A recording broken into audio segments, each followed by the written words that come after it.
Ayin Beis, Volume 1, Chapter 74, page Kuf Lamed Ches, 138. To place things into context, the Rebbe Rashab, in the continuing discussion, the ensuing discussion of the nature of transcendence, makif, which began after the long discussion about immanence, pnimi, began discussing the effect of transcendence on our lives, on existence, the different levels of transcendence, going all the way to its root.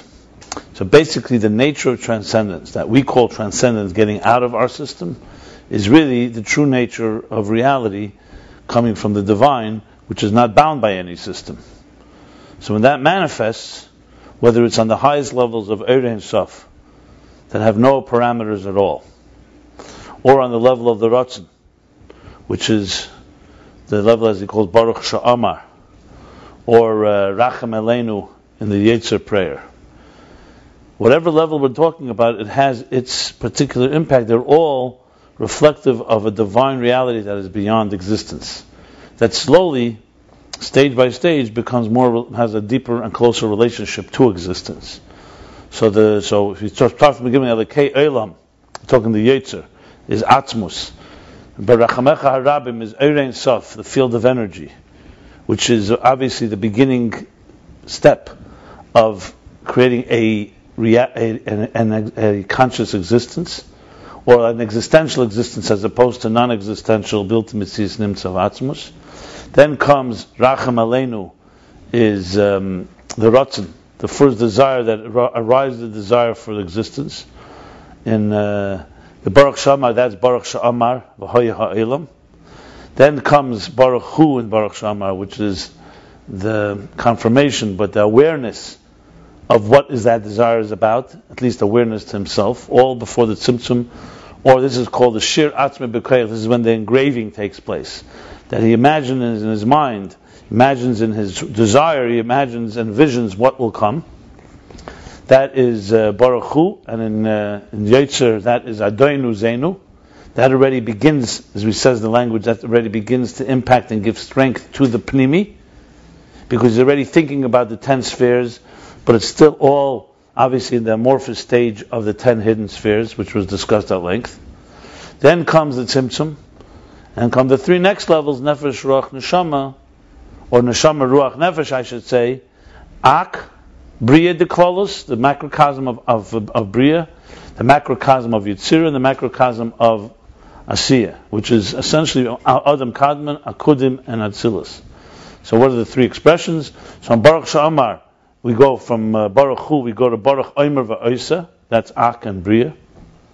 In the Yotzer prayer, that's adenu zenu. The next language is sur yeshenu. That's the next step. Then comes Yitzira akudim. So in Baruch Sha'amar, it's Baruch Gezer Mekayim. We're beginning to have a container. So Pnimi is becoming more and more emerging in the context of this transcendent. And then finally, and the Yotzer, that is what do we say? I said Sur Yeshenu, Mogin Ba'adenu. That's Akudim. Mogin Yeshenu. I'm sorry, it's Sur Mizgavenu. Mogin Yeshenu in the Yotzer prayer, and finally the 5th step, that's Ruach, or Ruach Akudim, and then comes the final step Atzilus, which is Asiyah Deklolos, the macrocosm of Atzilus, and Baruch Sha'amar, that's Baruch Oiseh Bereshis, and the Yotzer, that is Mizgav Ba'adenu. So now the energies have entered into the containers. But this is still all the makif of each one. So the transcendence of each level gets so-called a closer relationship, a closer commensuration, closer proportion between the divine and existence. But it's still makif, so it has its impact that helps that particular dimension to elevate outside of its own structure. And just to sum up, so far we've discussed the effect of makif only up to Atzilus. We've not this whole discussion, the last chapters that began in chapter 69, was all to explain the makifim after Atzilus. But to explain that, he went back, as is usually the custom, to how it is in the source. But all this is coming to explain, 69, how all this comes down into the world below Atzilus. Now, in chapter 73, he began to say that these levels that we just spoke about, these 5 levels that are in the Baruch Shamar and in Yotzer, in macrocosmic, they all are in Malchus of Atzilus. So in a sense, he spoke till now, he spoke about Malchus the Ein Sof, in the macrocosm. And there's Bria and Yitzir Asiyah the Klolos. Now he's explaining it all in Malchus. That's the beginning of the discussion that we're in the middle of. And I should add, if you really think about it, there's therefore ends up being really 3 interpretations. The one that is not cited here, but earlier in chapter 23, where Baruch Sha'amar is the level of Ak, as I discussed from the Siddur, another interpretation. So you really have interpretation that comes from Malchus of Ein Sof, and it goes through those 5 levels. Baruch Sha'amar starts from the Ratzon all the way through Asiyah de Klolos Atzilus. There's this interpretation in the Siddur, which begins with Ak or Radla. You could say keser of Atzilus, and works its way through Atzilus. And here he began explaining how this is all a Malchus of Atzilus. But to understand in the Malchus of Atzilus, he has to explain what Malchus is. So in chapter 73, we discussed that Malchus, because not Sefer B'tchilas, in the beginning is wedged in the end, Malchus has in it the nature of keser, the power of atzmus, to create. Whereas Chochmah and binah don't have that power. Chochmah, even though it's the beginning of the whole structure, the beginning of the cosmic order, and it is an element of ayin compared to yesh, at length he explained how it's ultimately still ilval. They still have a relationship to each other. And he explained the difference. There's the seichel, from the perspective of wisdom, of seichel, of intelligence. Yes, the spark, the point of chokhmah is very close to binah. Binah comes from there. When you speak about their actual differences, they both have different sources in the koyach hamaskal, in the unconscious power to conceive and to understand wisdom. And even from the point of view of Chokhmah being Riyah, the Nekudah Chokhmah, that is an ayin, that is like seeing something, or as he says, Hanocha, a conviction, even there's a relationship between the conviction and the intelligence. It's one or two ways. Even if it's concealed, there is a connection because of the other point, because of the seichel of it. Or there's a second approach that says that the conviction is, as he says, there's another way to look at it, and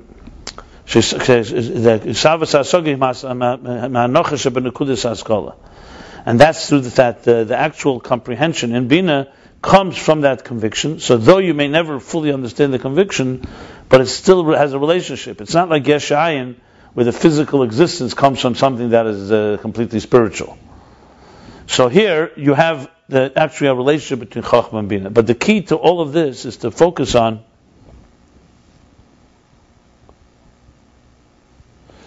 that Malchus, on the other hand, which is the last of the 10 spheres, does not function that same way when it relates to the worlds below it. So the 10 spheres are hisna'asus that go in a certain gradation and order. As we discussed earlier, the whole level of immanence, where there's a order, there's a function, there's structure, there's ma'ila mata, there's higher and lower, a hierarchy. And Malchus, on the other hand, as he concludes the end of the chapter in 73, has the power of Ein Sof. There's the power of to create, which comes from keser, and all the way up, as he says in the root, from atzmus itself. Like he said, only atzmus has the power to create. Malchus carries that power.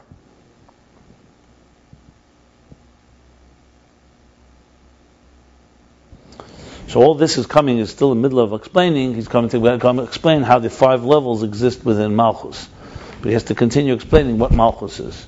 That's where we continue chapter 74, on page 138. So chapter 74. And this is, the beginning is wedged in the end. Tchila, what does Tchila refer to? When we say the beginning is wedged in the end, Tchila refers to Ein Sof Kadmon L'chol HaKdumim. Ein Sof, which is the first that precedes all the precedents. What does this mean? Well, precedes all the precedents. So, simply put, if you recall earlier in the Maimer Sheftim where he began, he said, Ein Sof means it's Ein Sof, but has a tchila, has a beginning. Where he brings from the Rameh that there are many things that could have an Ein Sof element in them, but they have a beginning, they have a source.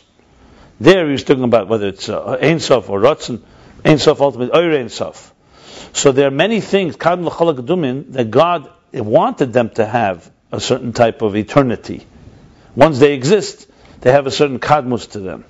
As he discussed then, the tzva hashamayim, the celestial bodies, have a certain element of eternity to them, a nitzchias to them, but they have a tchila, they have a beginning.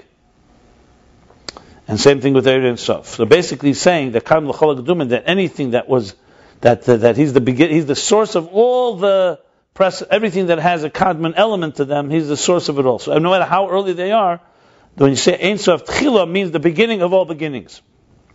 Shein le tchila ve'en le tachla. Because he has no beginning, has no end, no conclusion. That's why I say he's interpreting, because he's trying to explain the word tchilosan. What means no tchilosan b'seifan?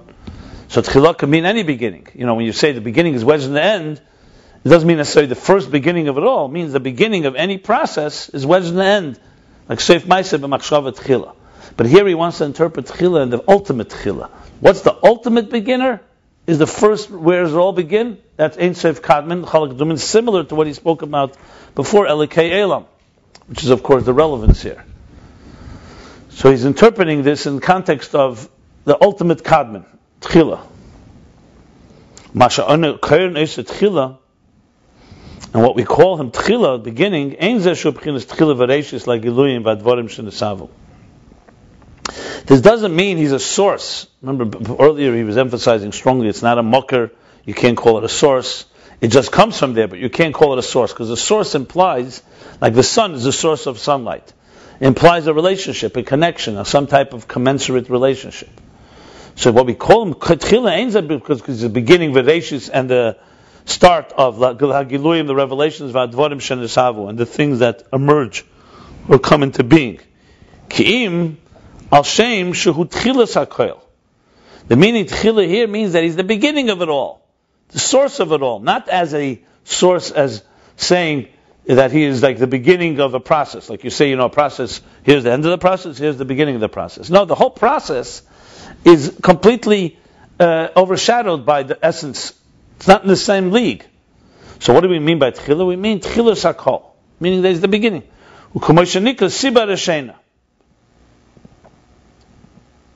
It's like he's called Siba Rashain, the first cause. And then the parentheses, he qualifies, this too does not mean cause and effect. Even distance cause and effect. As we discussed earlier, atzmus is a complete reality of its own that is completely unaffiliated, untouched, unaffected by anything. However, you cannot say he's not the source, because you have to say, where does it come from? It originates from there. So the point here is that it originates, but not in the context of how we understand origination, which is that the source and the result have some distant or some common denominator. That's not how it is here. Like the Rambam writes right in the beginning, the Rambam writes, Maimonides, the Ma'amitis, from the truth of his being, from his existence, Nimtzuk, come or emerge or come into existence, all creatures, everything that exists actually. Okay, now that we've established what tchila is, you're talking about the beginning of it all, that's the tchila. So where's that wedged? Now he goes on, the kavona, the itzis, hascholahu. So what is the meaning that this beginning, this etzem, this kadma l'chol kedumen, this first cause for everything, is wedged? What does this mean? Kavanas nitzah. What is the meaning of the wedging then? Who b'seiv dafke? That the kavanas nitzah haschola, that the purpose of this wedging of the beginning is in the end, specifically in the end. The b'chinas malchus dafke yeshkeach atzmus, because in malchus there's the power of atzmus. The b'chinas ha-malchus mishreshes ba'atzmus ein sof baruch hu, because the level of malchus is rooted in atzmus. Shezeh inyan melech yochid. That's the meaning when you say melech yochid. Only he's a king alone. What does that mean? B'chinas ha-malchus. The malchus is yochid. K'moshe klul b'mekeidah v'shosha b'chinas yochid. So you say melech yochid. So the literal meaning is that he's a singular, a unique, individual king. But what he's saying here, this is the level of malchus, the way it's encompassed in the source and the root, and the level of yochid. So we see from this that melech yochid means malchus is rooted in the etzem, in yochid. This is also the meaning of melech hakodesh. Remember, this is a Rosh Hashanah Maimer, so obviously he's referring to the discussion of malchus is very applicable, very relevant, and he's using verses from the prayers that we say melech yochid. Now he says melech hakodesh. So what's the melech hakodesh? The king, the holy, hamelech, the holy one. Shekodesh removed l'betzem. The malchus melech is completely kodesh, comes from the word separate from, fundamentally separate. Valzeh emer, and on this we say, Ayin Beis, Hashem malach b'terem kol yitzur nivra. Ayin Beis, master of the universe. Hashem malach, the one who reigns. B'terem kol, before anything. B'terem kol yitzur nivra, before anything was shaped, any creature was shaped. What does this mean? So he's going to explain this malchus. This is to all prove that malchus is in a category and league of its own, together with atzmus, rooted in atzmus. So we said, which, by the way, we discussed earlier, if you recall. We actually had a question there, how he'd explained it. Adon olam. I don't remember where it was, but it'd be good to see and compare. So bottom line, adon olam,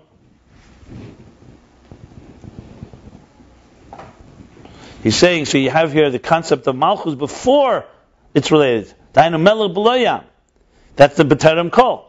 It means a king without a nation. So ein tzarich la'am. He doesn't need a nation. He doesn't need anything. Everything needs him. Everything is dependent on him, and he's not dependent on anything, and he does not need anything. So this is this essential level of malchus,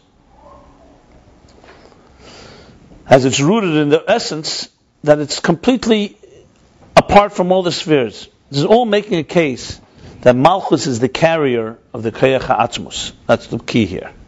I'll explain this more as we go along, what this means.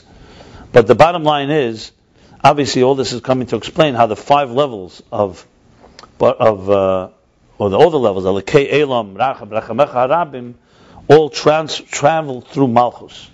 We shall soon discuss this more. Do you remember where that Ayin Beis was? Remember the bottom of a page on this side here. We stopped there also because it was a little, he said something. He said even though it says Ayin Beis, that there's a malchus before that has no connection with existence, he asked a question.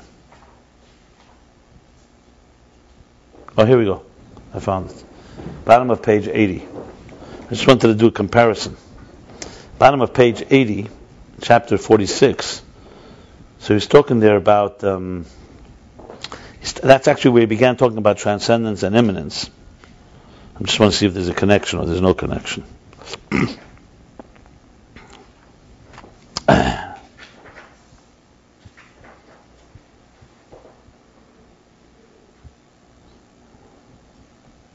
So another word yesterday, transdimensional. Transdimensional? To translate, what word is that exactly? It's a good translation of what word? Transdimensional? Transdimensional means many dimensions at once. So what would that be? What did it use to translate? Was it a Hebrew word? No, it wasn't a Hebrew word. Oh, okay. We'll fit it in somewhere. Fine. Transdimensional to me is more shtickle, something that a higher dimension of something that. That's not transdimensional. Is higher dimension. Yeah. Transdimensional is usually many. When you say trans-denominational. No, trans is usually a combination of several. It's not beyond. No, when you say beyond, you usually talk about supra, like super super rational. Okay, whatever. I can hear you. I think trans is means. You say trans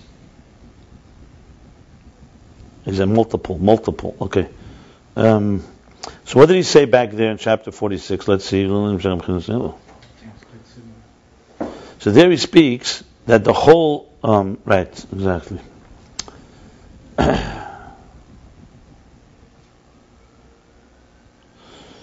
Yeah. That existence, that the whole sphere is there, he speaks like that. Without the worlds, there would be no need. Yeah, that was a very interesting chapter. There'd be no need for the spheres altogether. That's what he says. Then he goes,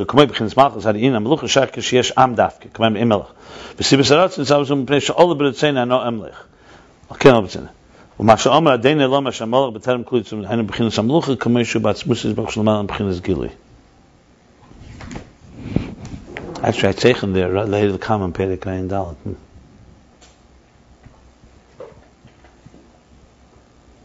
Okay, it's important to know this because right now we're talking Malchus, obviously, as it's connected to atzmus and beyond everything.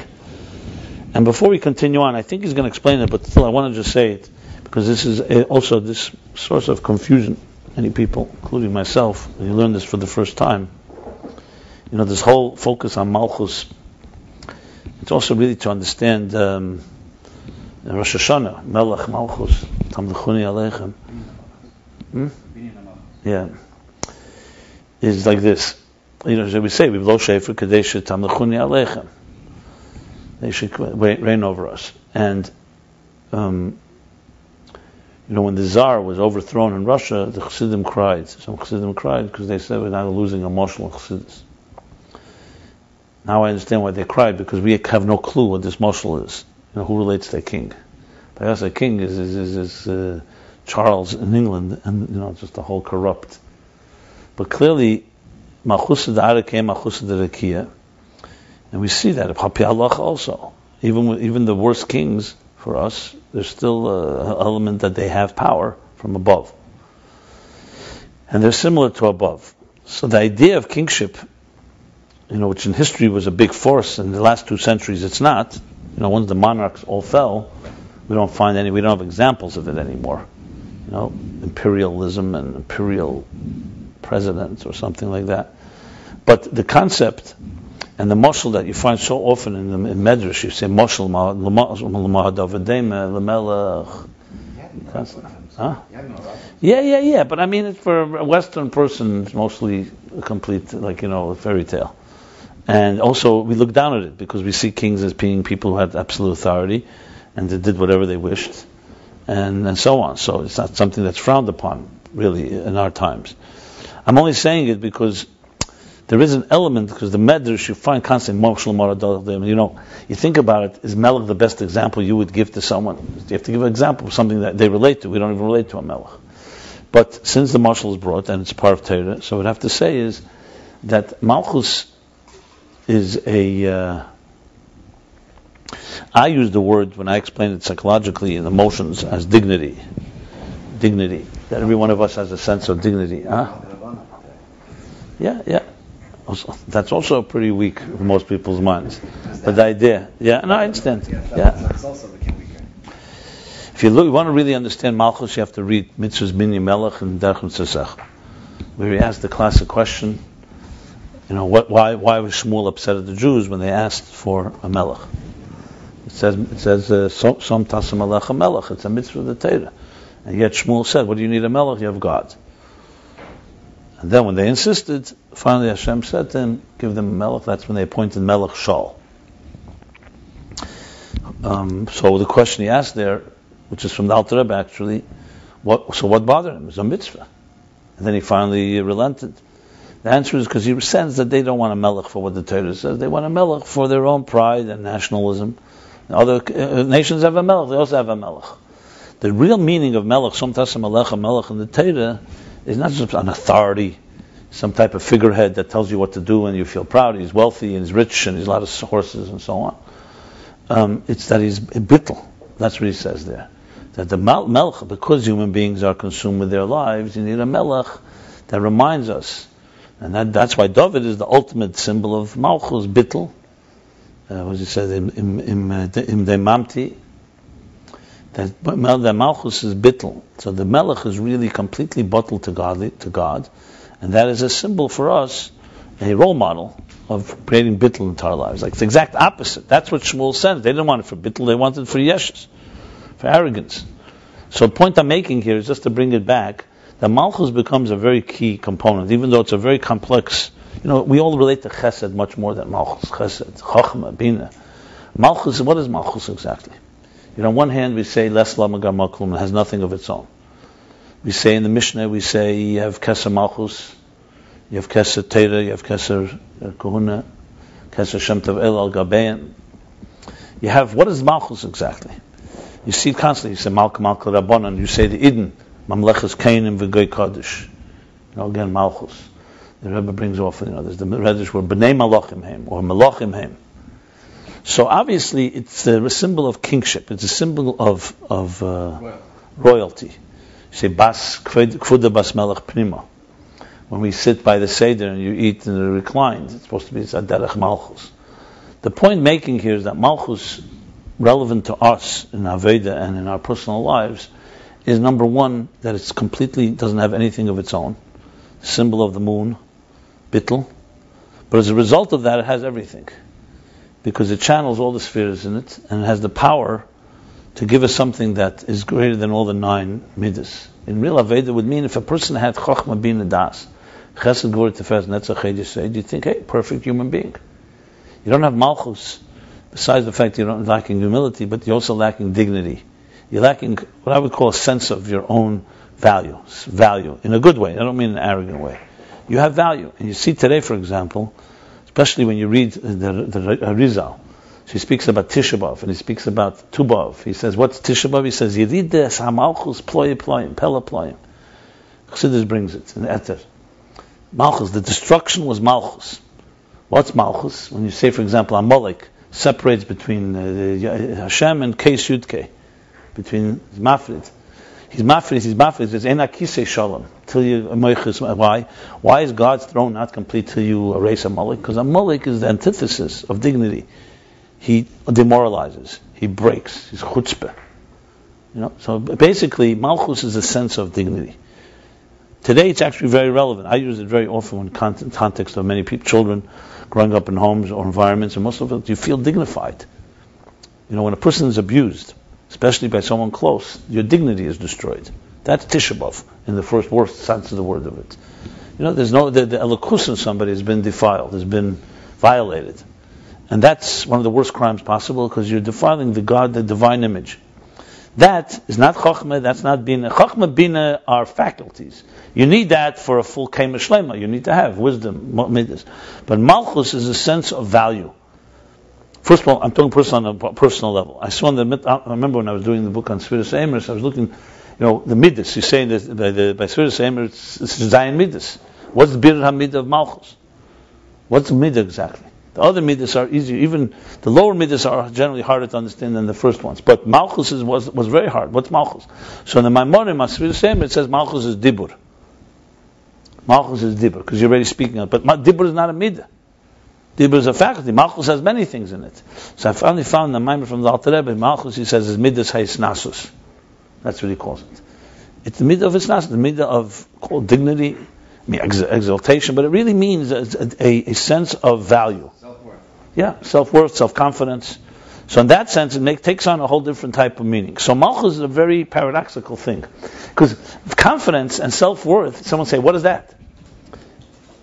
Well, something, have chokhmah through yesod, and you have no self-worth, you don't feel very good.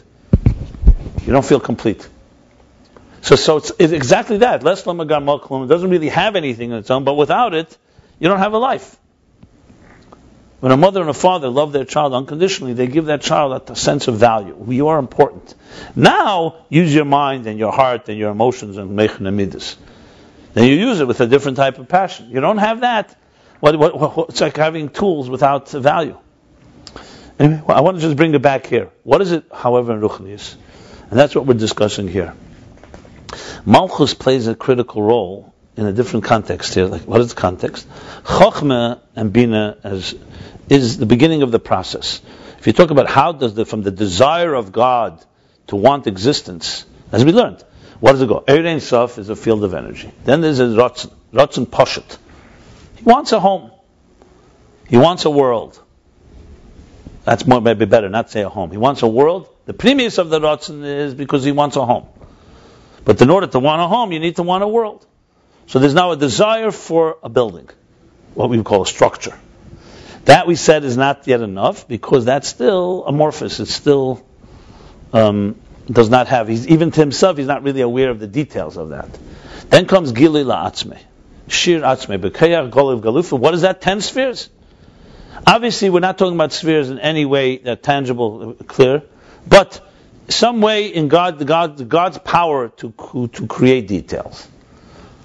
You could say God's ability to create details. It's all on that level. Lifnei Tzimtzum. He said the whole Lifnei Tzimtzum, in a way, is like Ein Sof. In Lifnei Tzimtzum Gufa, the Ein Sof that we talk about, Racheim Harabim, is compared to after the Tzimtzum, the whole before the Tzimtzum is that. And you see this now, especially in these chapters, because he's drawing it all down to Malchus. Now he's going down the other way. So compared to where we are, this goes back to what I said, that in real contemplation, you have to really be able to relate first to Asiyah Ruchnius, and then Yitzir Ruchnius. Here, the Rebbe Rashab obviously began first with the big picture, but he's bringing it back down to the small picture. So the small picture is in Atzilus. And for all practical purposes now, everything Lifnei Tzimtzum is like, think of it like the Ein Sof. If you dissect Lifnei Tzimtzum itself, you're going to find it, like we said, on the other side of the curtain. Like everything has a source. But the point is, Ratzon does not yet have the. Then you have the Esses Spheres Agnusis. So now you have the beginnings of a structure. Now, of course, we'll need a Tzimtzum, an Ak, Bri. Let's fast forward to Atzilus now. Atzilus, the same thing plays itself out. Keser of Atzilus. Remember, Atzilus the Klolos, is what? Is Ein Sof Lifnei Tzimtzum. Atzilus the Klolos is actually the lowest levels. If you remember, it said Atzilus the Klolos is actually Racheim aleinu. The Shir atzmi b'kayach. That's Atzilus the Klolos. So what would be keser of Atzilus the Klolos? That's Ein Sof, or even because Pnimius HaRatzon, right? And Radlo, the Pnimius HaRatzon would be even higher than that, right? Good. So now in the microcosm, the same thing. Atzilus is instead of 10 hidden spheres, now it's 10 spheres. Keser of Atzilus is the Ratzon of that, and beyond Keser would be the level that's even we'd call Radlo, or the level of Atik. But the point is, it's now just transfer everything. But remember, we're not talking about the same level. We're talking about similar, and it's simpler 5 levels, but it's completely different. Now we're talking in a reality that's after Ak, and it's in existence. It's still spiritual, but it's in existence. It's not in the divine concept of it. It's now in our reality. However, in the most refined part of our reality. So, if you want to have when we talk about we talked about the apple. Envisioning the apple, think of it this way. You see a physical apple, that's Asiyah Gashmis, or Chumris. You envision it with your mind, is Asiyah Ruchnius. And if you can abstract, you can go and say, okay, there's the image of the apple in my mind. There's the image of the image a little higher, image of the image of the image, all the way to Atzilus. When you talk Lifnei Tzimtzum, you're talking about the image of it all in God's mind, not in our mind. So I'm just, so if you really want to climb the ladder, that's how you have to work. You begin with your physical reality. You work toward getting to a more, like, what's the root of it? You get to the root of it, that's what we say, the ovis. They reach the root of Sheresh and Evrayim. They were able to reach with your mind as much as, but you can't reach God's mind. Lifnei Tzimtzum is God's perspective. It's really a difference like Das Elyon and Das Tachten, if you wish. But everything that exists in the Das Tachten exists in the Das Elyon, but it's God thinking about it instead of us thinking about it. Right, that type of thing. Yeah. Right. Now, let's go back now. So the structure now of Atzilus is like the Esses Spheres Agnusis. Now, what's the role of Malchus? So let's go back to Malchus of Ein Sof. What is Malchus' role up there? Malchus of Ein Sof takes the Ratzon, which now has become Shir atzmi b'kayach. He's envisioned it in a structure. Right? The allocation, the estimation, or whatever we call it. And the lowest is Malchus, the Ein Sof, we say, is going to become, that's where the Tzimtzum is going to take place. And there's going to be, the Malchus, the Ein Sof is going to become the Igul HaGadol, which in turn will send a Kav into existence to create. That's exactly the same role of Malchus of Atzilus. Except it's not with a tzimtzum harishon, obviously, because the tzimtzum harishon is a one-time thing on that level. Okay? Because tzimtzum harishon takes the divine reality and allows for an independent reality. Now we're talking in this independent reality, it's still all Elokus. Atzilus is Elokus. So Atzilus is exactly the type of reality, lifnei tzimtzum, that is completely there. It's not even, you can't even call it a consciousness. There, it does divine power. Now, after the tzimtzum, you're calling it divine consciousness. Now you're talking about a divine consciousness that's an independent, but it's still divine.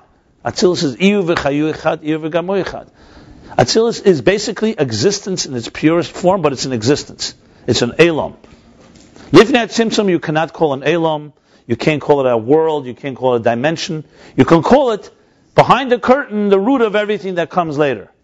Or whether you call it root or source is also, But now we're talking in existence. Atzilus is the perfect existence. It's exactly the way God visions, but it's a tzelem Elokim. It's what he said, that God created a structure, a divine structure. What's Malchus of Atzilus? So Malchus of Atzilus is what carries the power of atzmus now. The rotzen for the worlds is already the process. You begin with the desire for the worlds. The chokhmah and binah is how you create the worlds. Remember, he spoke about chokhmah binah. He said that there was that chapter where he spoke about the zreik, when he throws the heaven. So he says throwing is just maisa, but then with the application of your mind in it, each part of the world has its own part of God's mind. So chokhmah binah, as I said before, is the so-called instruments or the tools of creation, and malchus is the actual force that carries creation into the next world. So I just wanted to explain that. So this malchus is rooted in atzmus and keser, and all the way to the koach atzmus. So all this is what he's explained now is. So let's go again. Sum it up. Not tchilosim b'seifim. What tchila? The ultimate tchila. See, not tchilosim b'seifim. Generally speaking, you don't always have to say it's the ultimate tchila. You could say anything. You want something. In the beginning of the process, the beginning is wedged in the end. You want the end product, not the. But here he's being medayik and saying, emphasizing tchila means the ultimate tchila. Tchila is kadmon l'chol hakdumin, that has no beginning and no end. And the only reason you call it tchila, not because he's the beginning of the process, God forbid, but he's the beginning of it all, the first cause, and not even as a cause. The Rambam, I'm just summing it up. And what's the kavanas in the itzas chala? And what is the purpose of the wedging of the beginning? That's in Sof, that's in Malchus. Because Malchus is keach atzmus. And he brought the proofs, the different things, melech yochid, melech HaKodesh, and now, adon olam Hashem molach b'terem kol. What's adon olam b'terem kol? Isn't Malchus part of the structure? Malchus is the last of the 10 spheres. No. Malchus is rooted in the place beyond. If you remember, just to, again, ground it a bit, at the end of the last Maimer, chapter 71, when he spoke about the awakening, the Malchus in Hashem, awakening Rosh Hashanah, awakening the desire for existence, if you remember, and this is a very, very important point, actually clarified something that I always was confused by. What do we do Rosh Hashanah? Are we awakening the desire for existence or awakening the desire for malucha? The answer is we're awakening the desire for malucha. Because existence, as we said, always going to have minimal energy, but it's going to be a comatose state. But like you said, this is the tchilas masecha. This is back to the kavana. Why did God want a world? If you want to awaken God's desire for existence, you have to awaken why did He want existence. Let's say you go to an architect who says, you know what, I'll keep on giving a little energy I'll keep on giving money to keep your house in place, but you're going to get very little, low maintenance. You say, how can I get you to give more?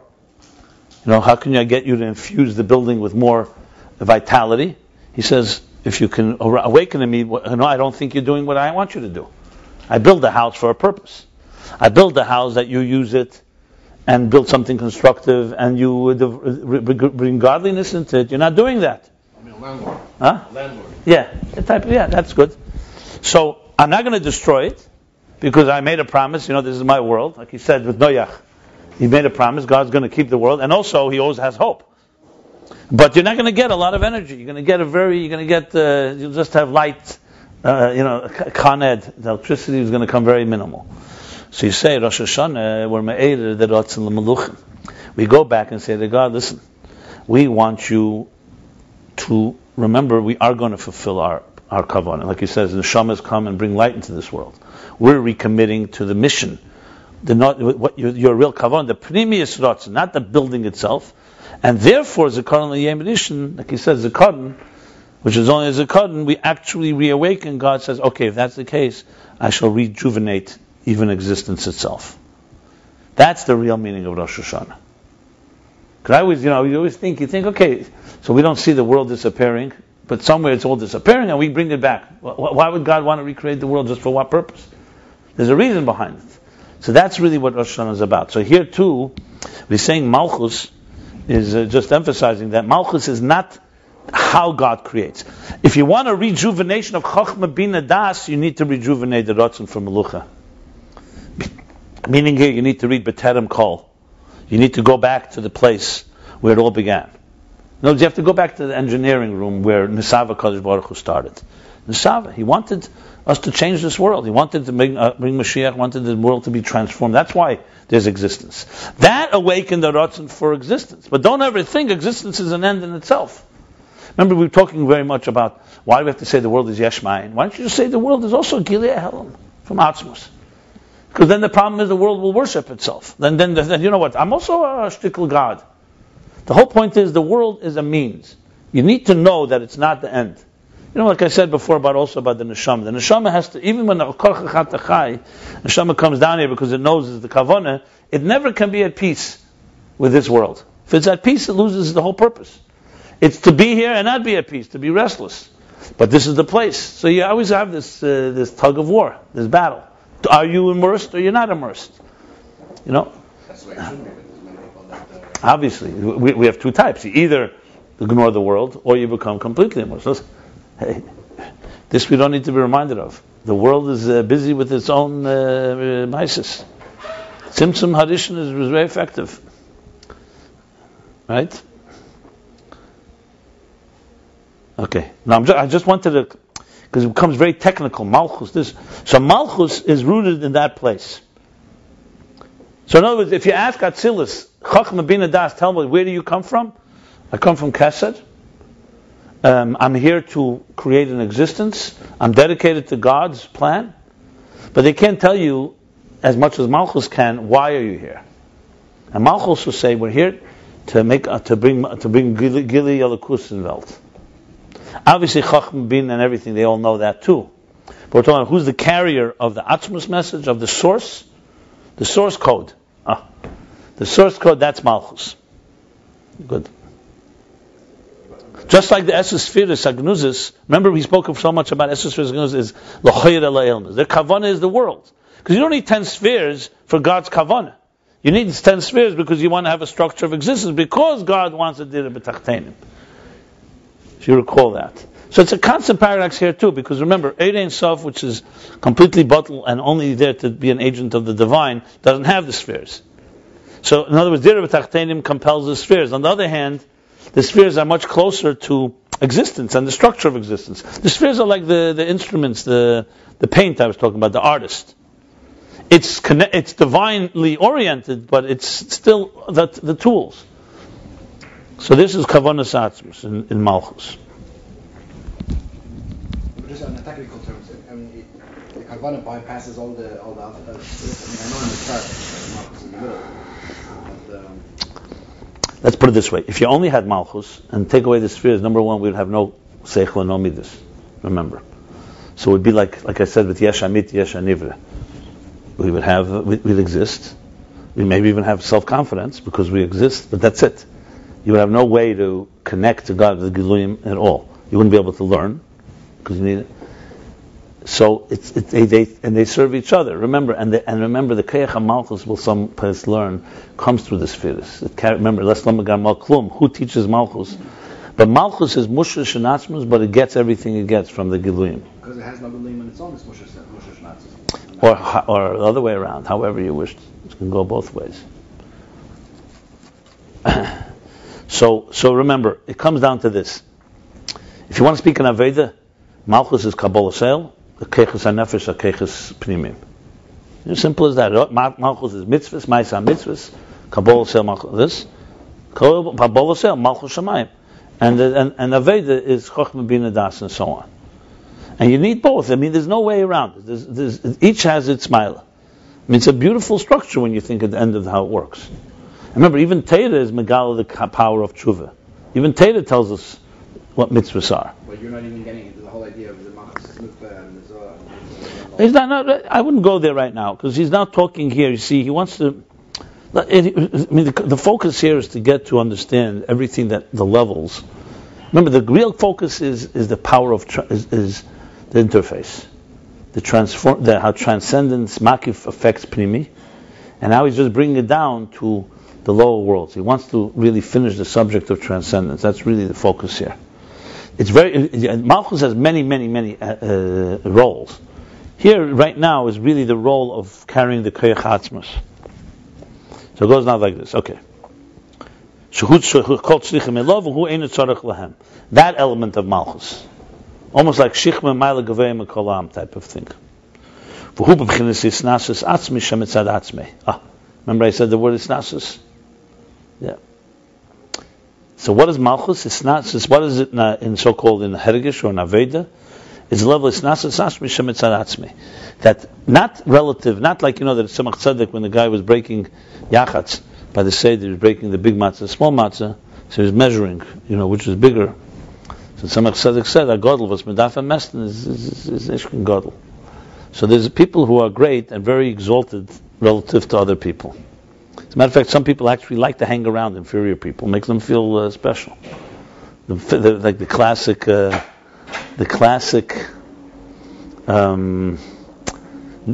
riddle, the king of the fools. Avram, I need your wisdom here. The king of the fools is a greater fool than all the fools, or a smaller fool? So if he's a king of fools, so he should be the greatest fool. That's why he's the king of fools.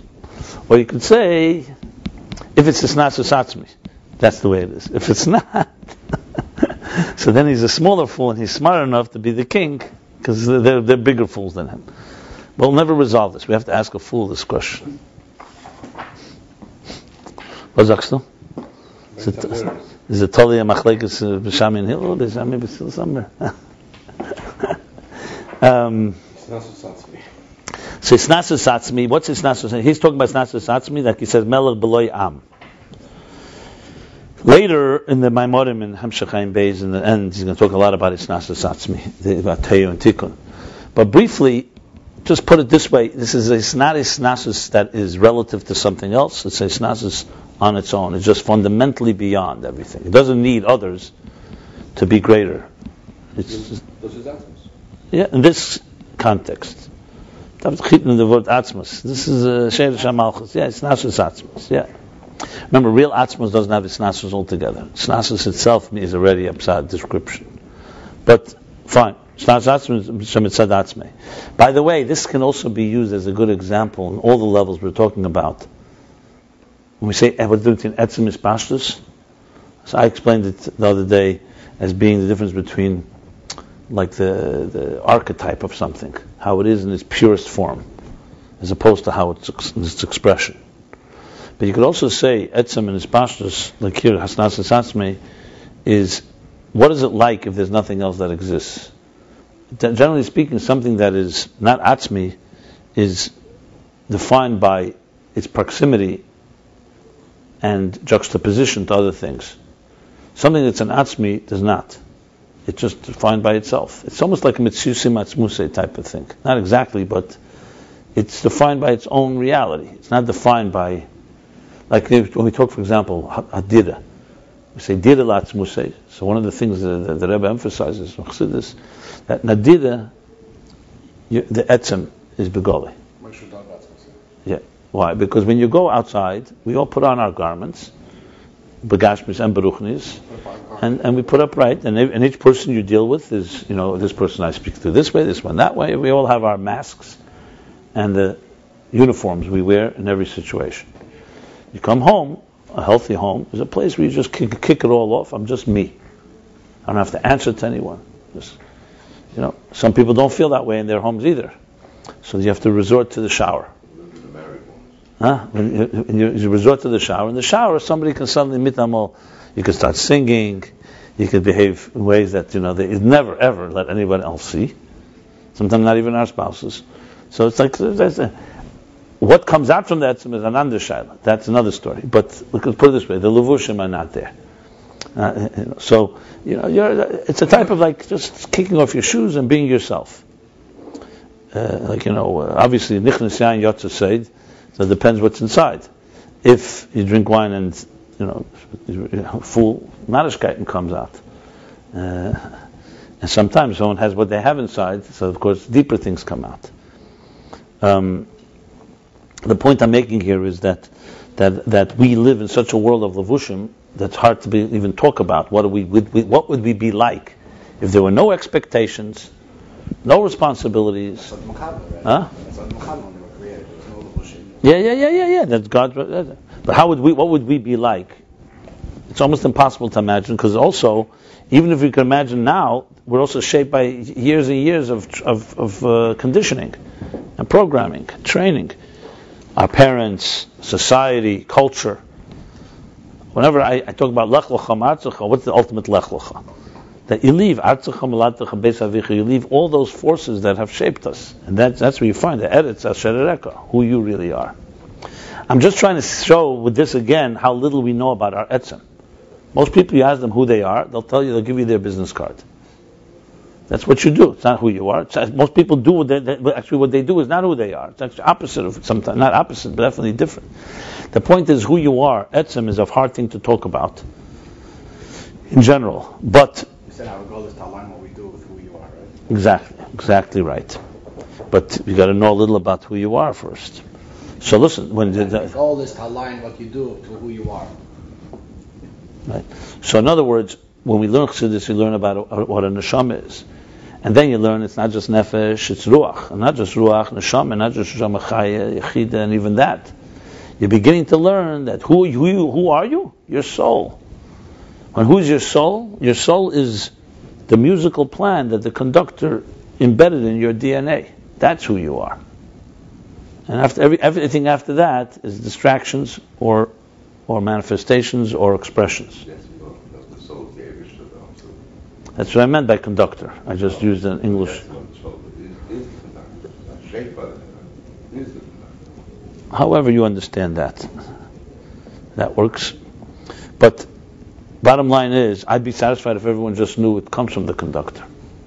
You're already there. Okay, so basically our role is to play the music. And Rosh Hashanah, we recommit to that, and that's Me'er, we awaken the Malchus, the Racheim Pnimi for all of existence.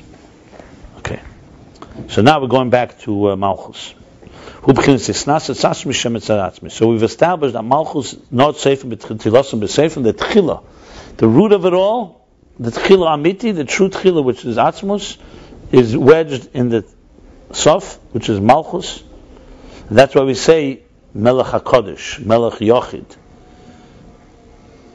Melech b'torem kol. Because he's talking about hisna'asus atzmis. So Malchus, this hisna'asus atzmis adds this point that Malchus describes a certain type of self-contained superiority or confidence or royalty that God has. How does it have hisna'asus atzmi if it doesn't have anything in it? It doesn't have any virtues, anything. It's basically... Well, no, it's not Malchus of its own. You're talking about the melech here. Of Malchus. Yeah. This let me go make clue. Yet it has its hisna'asus atzmi. It's very paradox. It's a keser. First of all, I believe he asked this question later, and it's really not really a question because hisna'asus doesn't mean you have anything. Hisna'asus just means that you are real. You're real. That's all it means. Remember, hisna'asus is not arrogance. It's not gaiva. It means that you're just real. It's an amazing lesson. Also, you don't really have to have something to give you self-worth. Yeah. It's just who you are. Well, only the divine has that. Only God has that. Really, in real truth. The rest of us, we don't have, maybe, I'm not talking about, again, people who delude themselves, they think they're valuable. The only way we get such malchus is when we are connected to atzmus, when we feel. Let's put it this way: true value comes when you are an extension of, and you know you're an agent of that source that is immutable. I put it this way: think of it like bittul. If you're dedicated to yourself and your needs, as great as you are, you're only going to be that great. So there's a limit. If you dedicate yourself to the cause that's greater than you are, then you become an extension of that cause. If that cause is immortal, it's the essence of shlichus and bittul and so on, the essence of Yiddishkeit. Why David hu HaKotten, why Moira HaKotten, why Dem Levona? Because we're Malchus. You dedicate yourself to something greater than you are, you become a channel of it. So that's what it comes down to.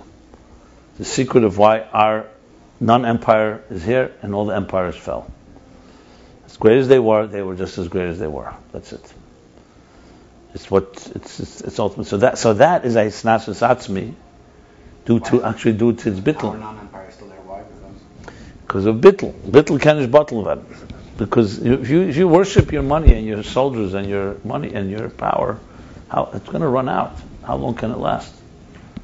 When you dedicate to something that's not human, you're becoming a channel for Elokus. That's really what it comes out. Atam edai. You are the witnesses. The secret of all life. It's simple, but we're all. I tell you, the Tzimtzum edition is a very powerful force because it defies logic. It takes our entire logic. Because who were the pharaohs of old? Everybody, pharaohgenic, whatever. Everybody wants to have immortality, the fountain of youth. The secret is very simple. Don't be dedicated to yourself, and you have immortality. Nobody can understand that. They understand it, but they can't live by that. Because bottom line is, right now I have a taiva, and I want both. I want to do what I want to do, but I don't. That's really the secret of life. But you have to, people, emotionally, we say it's all emotions. The only reason we have seichel, I think, is a calling card, because people won't let you into their vulnerable hearts without showing that you have a little seichel. They want to see it, they feel smart and feel intelligent. That's where it all plays itself out. All decisions are made here, not here.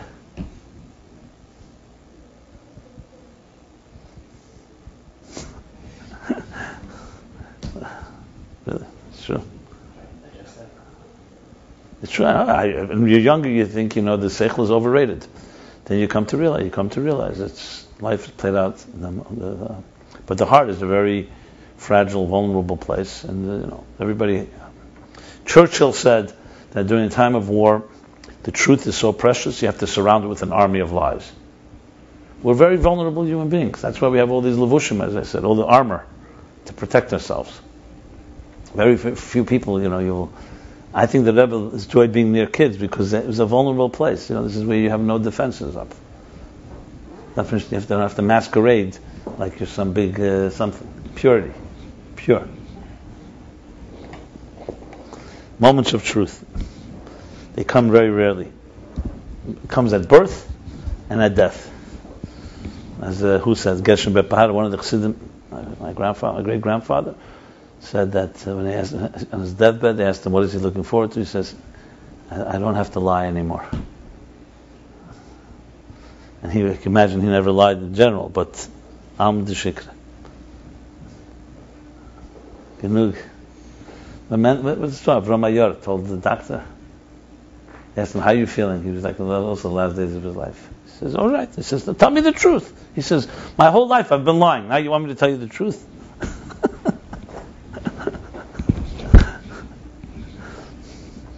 Anyway, Malchus. So it's not so atzmi. And the first root, Yeshlema, you can say, this is Shmoi. This is the level of Shmoi HaKol Batzmusei. That's encompassed in the essence, the Hu B'Shmoi Echad. He and his name are one. Let's talk about this name thing. Yeah. This is his figure.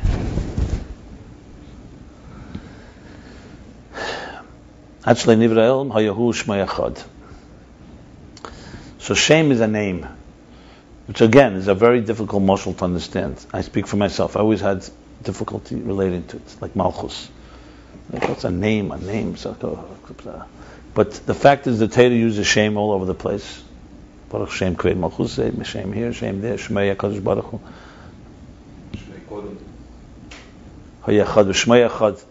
Hayeh B'Yemahu Yeh Hashem Echad V'Shmei Echad. So Shmei Chassidus explains, I'm not going through the whole thing here, but basically the Alter Rebbe's explanation of Shmei. This is the foundation of Chassidus Chabad. Shmei, the reason is to show us that all of existence happens on the level of Shmei, not on the level of etzem. That everything is just a reflection. So if someone calls you by your name, yes, it's calling you, but does your name have any impact on you? No. It's not like I'm pulling your hand. I'm just calling your name. So Shmei is expression of a ha'ara, reflection. It's an example for that. What we have to get beyond is our locked perception of what name means. Forget about how we see it. That's what a name means. So God has a name, and the name is where everything plays itself out. We've learned, and we'll learn again, that Shmoi, remember he spoke about Shmoi and Oir, that what the Mukabalim, what Chazal Nigla, Chazal call Shmoi, the Mukabalim call Oir. So it's really interchangeable. Then, of course, there's different levels. Oir is higher than Shmoi. But for all practical purposes, Shmoi is reflection. But on the other hand, the thing with Shmoi is we talk about it being peinul atzmus. When you call someone by their name, you're like saying a name captures all of you, and all of you responds. If I said to you, if I want to learn with you, I'm only learning with your mind. I'm not learning with all of you. So Moshe asked David what's his name. Yeah.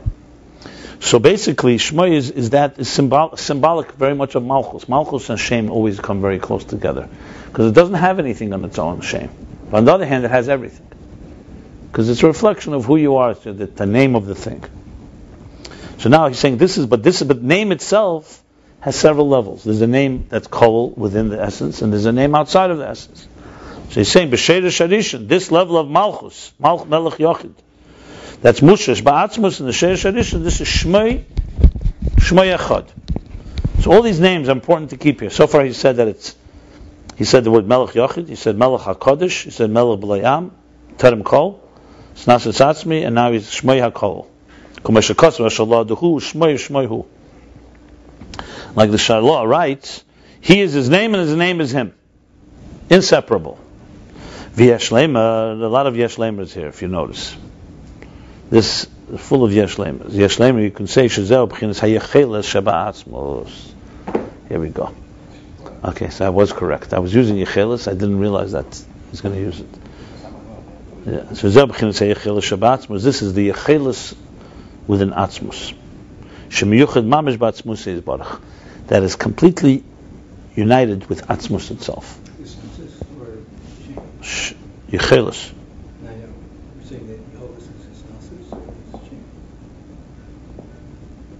In the first verse, Shmei HaKol is yecholes atzmus.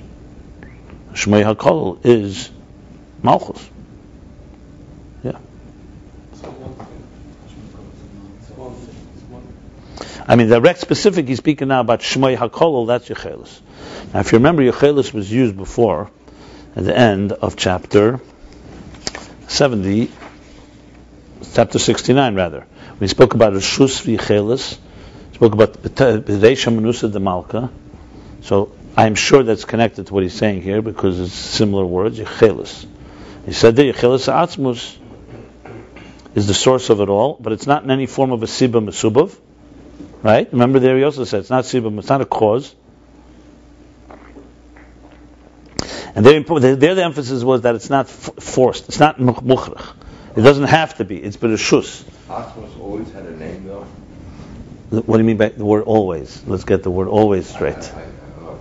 You mean time as in like 6,000 years of creation? Before that there's no time. But I mean, he gave himself Shem Havaya, that has to do with going outside of himself. But the word always is, I don't understand the word always. Let's put it this way. Atzmus does not need anything. There's no names, the word name. Nothing exists in atzmus, in pure atzmus. Anything we talk about is our handle on it. So, from atzmus' point of view, all you can say encompasses everything possible that you can imagine and you can't imagine. You can't even not imagine not imagining. All comes from there. You're talking about a different type of reality that we will never fully understand, because seichel itself is only one piece of that reality. Think of it that way. It would be like trying to explain to somebody love without them ever having loving someone. You could explain to a certain point, and the bottom line is you have to experience it. I'm just giving you examples, but atzmus is so much more so. So, you're trying to fit it into your box, right? No, I'm trying to fit it into the box, but they just... No. Once you talk about a name, you could say the name is one with him and not something else. But the only reason we're talking about this is for us to have a relationship with it. At the end of the day, that's the only reason. We're not here to analyze atzmus. He doesn't need our analysis. He's not on the couch. We're on the couch. Let's put it that way. Huh? Just put it in perspective. Yeah. No, but that fragt sich dir Apostel Zach. Was ist mit dem Kern? Wo Schmei? No. But he said to me if it's always there. That's what he asked. So I said no. The answer is no. Always is relative thing. What is always? No, I didn't say relative. There is no always. Is Shmoi atzmus? No, atzmus is atzmus. Atzmus doesn't need names. The whole discussion would not exist if atzmus was where atzmus was and there was no dira b'tachtena. First of all, he doesn't say such a word here. That's your bringing. Sure, says somewhere. No, but what's not relevant here, first of all? What's meant that Ein Sof is Ein Sof? So he said, because it's reflecting atzmus. Shmei Yesh Tchila too. The one who has the name. That's by definition a name. Understand? As a matter of fact, Shmei Kodem is not as much as Eir is Kodem, just for the record. It's higher than Shem also. Eir is higher than Shem, ultimately. The point is, what are we trying to do? Let me understand. Eir is higher than yecholes? Yecholes is higher than Eir. Basically, you're saying here that Shmei is yecholes, and you're saying that the Eir is higher. Yeah, well, this is not the whole picture here. Trust me. This is where we are here. Is right now where we are. There's still Malchus. Depends what level of air you're talking about. Generally speaking, air is the first interface from atzmus to everything. The field of energy you said was there. It's going to be air. But he spoke about not air kodem kagamuse. Air is the chiddush of the Alter Rebbe.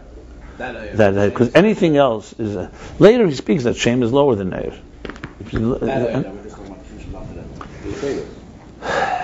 Well, the concept of air is not a level. The concept of air is something that has no metzius of its own, but it's still not pure atzmus. Right? And it's also complete bittul. The reason air is a good example because it's complete bittul. But you can't imagine it because it's not something that you could tangibly relate to. It's just I said, it's built to metzius nimtza. Built to metzius nimtza in a form of metzius nimtza is air, before anything else. You can call that yecholes if you want.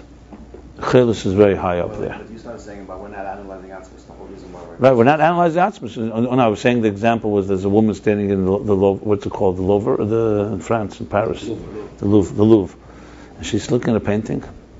She says, one of the biggest paintings ever in history. She says, "What's so special about this?" So the guard said to her, "The painting's not on trial. You are. Like who are you?" Type of thing. God, we're not trying to analyze God. We're trying to understand what God wants of us. And I think the difficulty you're finding is how do you...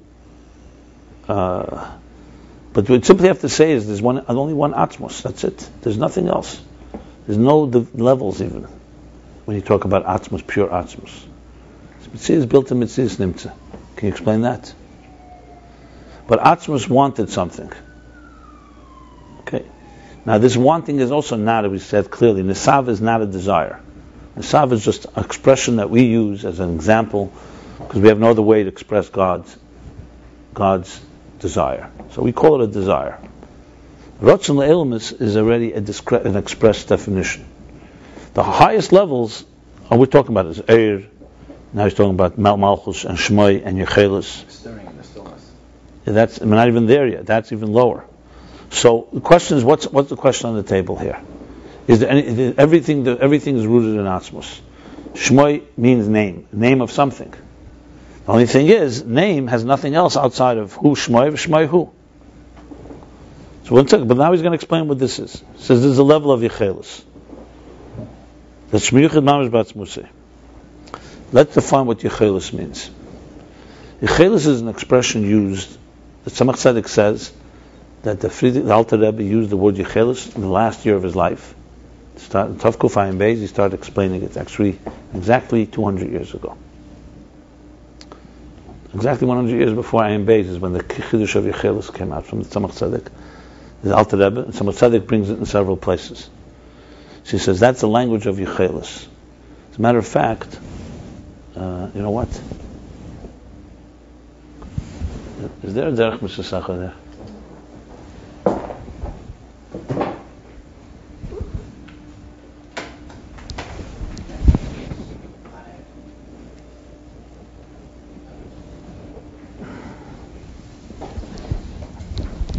Okay, it's all right. I'll bring it next time. So in yecholes he says, it was a way of the Alter Rebbe explaining. I wanted to just read it inside, it'll be easier. It's probably on my couch there. Okay. It's fine. Yecholes was a way, it's alright, yecholes is, it's fine, it's probably over there, yeah. It's alright. I have to find it anyway once I see it. It's right here, right here. Yecholes was a way for the Alter Rebbe to explain something. Remember, these are all for us handles to try to relate to it. That's all it is. So the Alter Rebbe trying to explain how does it work. In atzmus, he gave the expression yecholes, yeah. Sheish mitzvahs hatfilah, which perik?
Okay, I have to find it. I thought it was right here.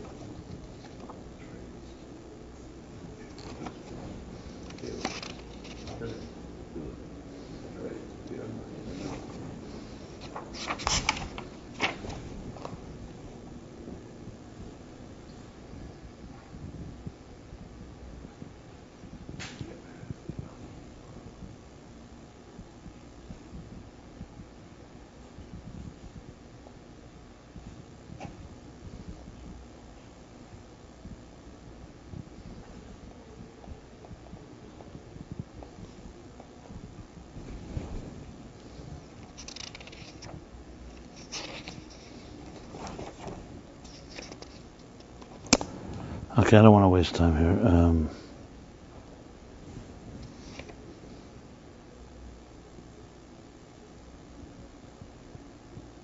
Here we go. Someone said it writes like this. He says like this. See, the Racheim Pano, I explained this when we learned it. When he asked the question, what is Ein Sof? You can't say Ein Sof goes on atzmus, because atzmus, a better interpretation would be Ein Tchila, no beginning, not to say no end. You also can't say it because Ein Sof suggests a spastus, an extension. And atzmus, an etzem, an essence, doesn't extend itself. So he says the answer is Ratzon, Shmoy. He actually calls it Ratzon, the name, the desire. The Alter Rebbe says you can't say it's desire because desire is still an inyan prati. Desire is also a level. How could you say something a level that's not godly? So the Alter Rebbe says that's So here's how the Rebbe Tzemach Tzedek speaks about it. He says the Mahus atzmus is b'chnik ein sev ein sham ratzon kodem klal. You can't say there's any desire that has any type of kadmus to it, desire for existence, that is. We're talking about desire for something outside of him. The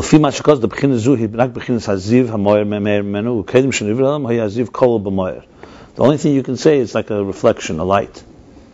There's nothing that precedes him, because that light is like the light of the sun, as it's encompassed in the sun. What did I say? Ein shum davar, he says. Kodem luzulos. Ein shum davar. Okay. Im kol zeh, and with this we'll understand what it says. Hoyu shmei belvad, shmei b'chinas haziv hakol. This will understand what it says, that before everything existed, before the creation, he and his name were alone, because that's referring to the light that was encompassed. So he writes, Navri Isi, Ksiaviat Kedesh, I've seen a manuscript from my grandfather, Meirenu Hagodl, Azmur Zat Nishmos Eden, from our great Rebbe, my grandfather, Nishmos Eden, Shekino Lebchinazu B'Shem Yecholes, that he called this the name of yecholes. Unir La'niyaz Daiti, the Tzemach is saying this now. It appears to me that the meaning of this is she'efshir kavanose she'inyan haziv k'shoyikol b'moyer actually nivredim hudak inyan mashiyesh b'yecholes hamoyer hakodesh baruch hu lahoyer memeno ha'ara l'k'sheyirtze lahoyer. So he says, my feeling means that the kavanah is to the light that's inside the source, that he had, which means the ability for him, for the moyer hakodesh, to radiate, to emit when he wants to. And this is far more subtle than the light of the sun that's encompassed in the sun. There at least there's some type of sun, something is there. There's some light in there. Right. Then he continues on and says, and it also doesn't radiate b'rotzen. It just has to radiate. Imkain, but here there's no light at all. Imkain roi likra yecholes. That's why you can call it yecholes. Then he says, "V'oid afilu le'er achas shenivre'elam hoyasham b'teim kamei kiziv." And even afterwards, it's also a bottle like it is a reflection of light. Okay, then it says, "But it's saying it comes from the The only thing you can call is yecholes. Sheyesh is baruch lahoyer. Okay, that's it. So yecholes is an expression the Alter Rebbe used, and someone said it clearly, and the Rebbe Rashab and others, they make it a big thing, because they're just trying to show you what is this ability. Yecholes is an ability, but it's not an ability that has any shape and form. You see, when you have an ability in your arm to write, it's far closer, your ability, to the writing, because both your hand and your being are all created. But think now in atzmus, his ability to do anything. All you can call it is an ability. And that's what he's saying is shame here. The shame, well, the highest level of shame. How Malchus is rooted all the way in Shmei Levad. So let me ask you a question. When you say atzmus has an ability, you're going to say yecholes is atzmus? You're not going to call yecholes is atzmus. Atzmus has the yecholes for anything. That's the way you would define it. I mean, clearly that's what the Alter Rebbe is coming to add, to explain that. But you can't say the yecholes is anything outside of atzmus. So, for example, if you say rotzen for the worlds, you say eses spheres. Now, if you say how the eses spheres stand inside of atzmus, yecholes also. What is yecholes? That's Eid Ein Sof. That's Shmei. If you want a name for it, you can't call it a sphere, because a sphere is the yecholes for a sphere. What is yecholes itself? Not the yecholes for anything specific. That's how it stands inside of atzmus. Is this helpful? What's the problem? Any problem? Okay, think about it. You say yecholes is higher than or itself, right? I didn't say that, by the way, but no. But you could. It depends which level of yecholes could be that itself is No, he says it's more than the sun and the sunlight and the sun. But you could say yecholes is if you want. Remember, what name? The name is not issue here. It's not. Are we talking about a name, or are we talking about our understanding of it? Or is reflection, or is outside, so to speak. Not necessarily. No, I wouldn't say that. No, not that. In the sun is like that. But it depends. If doesn't work for you, don't use For me, it works because it's a chassidus uses, and if you understand it well, you understand We're not talking about outside of the sun. We're talking about within the sun. Here, even deeper. You're basically talking about something that is not the thing, but it's only reflective of the thing. However you call it. We have names. Yecholes is the way what he's saying now. The shame is basically malchus. Let's continue. He's going to explain it. That means that it's different than yecholes. He says it's sharshay yecholes. That's what he says. The first root. It says the first root of this malchus is in shame, which is yecholes. Could be anything. I haven't heard anything that describes atzmus more than all yecholes, What do you mean? Everything is rooted there. When you talk about yecholes, it's yecholes for anything. Yecholes for building for a stone or for... Having war or not having war. I don't know what you mean by R. Maybe you don't have the understanding of R. What is R? What do you think R is? Light from the bulb? Maybe R is yecholes. What is R? R is a reflection of a source. That's all it is. Right. So what is yecholes? Is yecholes not a reflection of a source? Is it or is No, it just yecholes yecholes? talks directly Has about in the the source. Malchus, is it a level? I don't see the difference. It's yecholes. Exactly. It's not a level. Or it's a level. Shame is a level. Yecholes is just... Who says it's a level? It's not a level. In the root, it's not a level. That's what he's saying. It's not a level. All it is that he's telling you it's not a level. He's saying it's the yecholes of God. Yes, exactly. That's all. Or is it level? Shame is a level? No, they're not levels. They're not levels. It's not a level. They're not levels in this place. That's exactly the point. They're not levels. Even shame and or. In the root. Right. In the root. Not talking about the later lower levels. We're talking in the root here. Atzmus could decide not to have a war, but he can't decide. Yeah, could try not to have yecholes too. Why not?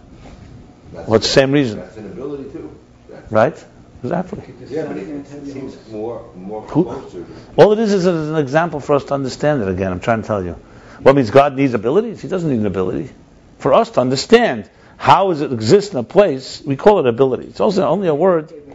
That's a good way to make the atzmi. I mean, it's just that God is God. Therefore, the matter is God. What are we trying to do here? We're trying to understand atzmus, or we're trying to understand how atzmus functions? We're trying to understand yecholes. One second. Atzmus you're not going to understand, so forget about atzmus. Remember, atzmus is not on the couch. Right, atzmus is not on the couch. So what we're trying to do is understand how something can all be rooted somewhere, but that thing is completely not connected to that. So it's abilities. That's one example. Yecholes. Yecholes is even more than ability. Koyach is an ability. Yecholes is a potential ability, if you want to be more precise. But what is lacking here? Can you put a question on the table? So I don't know what to answer here because I'm not sure what's lacking. Let's define a question before I don't. Is there a question? A question, or is there a need for explanation? We tried to make a question. The question was... One person at a time, because not everybody may have the same question. You're going first. Go ahead. Do you want to ask something? You want to say, or you want to ask? I'm not sure what you want. That's all. To you, that's what it means. It's far deeper than that. Yeah. Your turn. If it helps to say it's omnipotence, so be it. So then there's no question on the table. Okay, go ahead. Yeah? That statement just... I don't know what to say now. I don't have a question. Let's move forward and we'll see how it develops.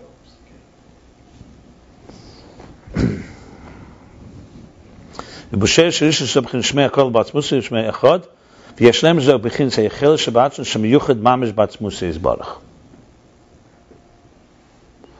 What the key point I've been making, and I say it again and again and again, why can't we just say this table is encompassed in atzmus? What's the problem with that? What do we need all these levels for? What do we need? Oyir, Rotzen, Shiras Mebekayach, Tzimtzum, Kav, Ak, Atzilus. What do we need it for? To get closer to him, no? To the source. One second. Well, let's. But why can't you just say this? He has the power to make a table. He made a table. Simple as that. We can't create tables. God could. He created a tree, created a human being. So the answer is there's no problem with saying that at all. The only thing is, what is there a purpose in this? The fact is, not that God needed a purpose, but He chose to have a purpose. A purpose that involves, for whatever reason, with mysterious reason, seichel. meaning a purpose we could also understand. Okay? Which means that existence as we know it is part of the bigger plan. We don't know why he wanted. No, we know that he wanted seichel, but we don't know why he wanted seichel. So take your question one step further. Hold on. Wait, from atzmus to keser, chachma, and then go to good. Okay. From atzmus go to chachma, and then go to the table. Okay, let's say the other things are, you're right about that. Fine, but I don't want to jump there. 1 second, I'm going somewhere. I've explained this many times, but I'm going to say it again. So here's the thing. Once there's a desire for a dirah b'tachtenim, which we know is what God wanted, the question is like this: what's the relationship between the God and the thing he wants? So you could either say there's no relationship, he just wants it, and that's it, poof, it's here. Or he wants a relationship, and he wants us to build this relationship, and he wants us to be part of the process, which is what we're told. That's the way he wants it. Once we're told that, those two things that I just said, that he wants a relationship and he wants us to be part of the relationship, that's where everything comes in. That's why I'm saying God's not on the couch, that we are. And our question is, how do we relate? So if you're going to say the table, we say is atzmus, and atzmus is the table, the major problem involved. First problem is, that's really avodah zarah, essentially. And then you're never going to go back to the source. You are the source. The table say, I am God. What do I need God for? This is a piece of God. Everything is atzmus.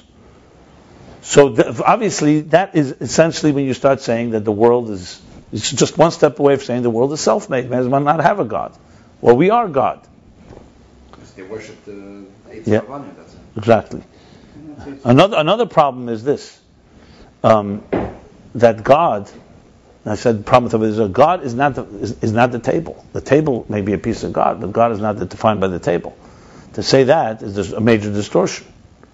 So besides the avodah zarah element that you're worshiping yourself, you also got it wrong. It's not correct. You can say it's part of God. You can't say God is part, obviously, but you can say yecholes kal mamash. I don't know. Chelik kal mamash is a soul. We're not talking about a table, but chelik kal mamash also chelik. Chelik doesn't mean all of it. It's a chelik. So you understand right there that it's not God. It's only a piece of it. Whatever the word piece means. Okay. It's like we say that Okay. table. I want to know the difference. But I'm not going to discuss that here because it's not relevant to this chapter. But what's relevant to this chapter here is the following: that, and all these chapters actually, that for this relationship to take place, without one being compromised with the other, you need to have representation of both parts. So if we're going to start sticking the table into God, and then a stone into God, and then say, binah das, basically then God's going to be a composite of a bunch of details, which is just like saying he's one of them. So hu mekame shalelim ve'ena elam mekame. That's the essence of Seviv Kalam. Hu tofis bekulam ve'en dover tofis bei, whatever the expression is, right? Ein dover tofis bei. Less machshava tvisa bei klal. So there's a clear delineation, distinction between the source and us. Okay. Now the question is, how does the source get into the picture then? So how do we relate to this God? If we can't take our pieces and stick them in there, in other words, it's not like we put together all the pieces of the puzzle of this world and then you have God. It doesn't work that way. So then where do we get God from? So that's where the Mukabalim all travel and they try to understand. Is it Ratzon? Maybe we're connecting to the Ratzon part. The Alter Rebbe says Ratzon is still an inyan prati. So Ratzon really is just saying, instead of saying the table is, you're saying the desire for the table is part of God. So that's why the Alter Rebbe is mechadish the concept of Eir, the field of energy. It's not mechadish the word Eir, the explanation of Eir. And yecholes is another aspect of understanding it. We're trying to relate to something that God placed it there, but you cannot make God a piece of that. So yecholes is not a part. Yecholes for a table is not a table. Yecholes for existence, or yecholes for anything, is not the thing. So in atzmus, it's a yecholes. From our point of view, it's a piece. But in atzmus, it's a yecholes. And that yecholes ultimately creates the pieces, and as the pieces retrace their steps, they connect to the yecholes of atzmus, which is ultimately one with atzmus, because that's his abilities. That's the simplest way I can explain it.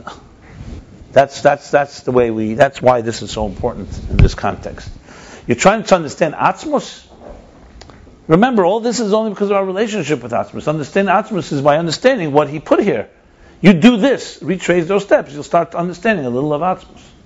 That's what it comes down to. So basically, it was the search for the Alter Rebbe is to find something that has no definition, but is still an ability. It's some step from atzmus connects to us. It's true, but the Racheim doesn't. So what do you say with that?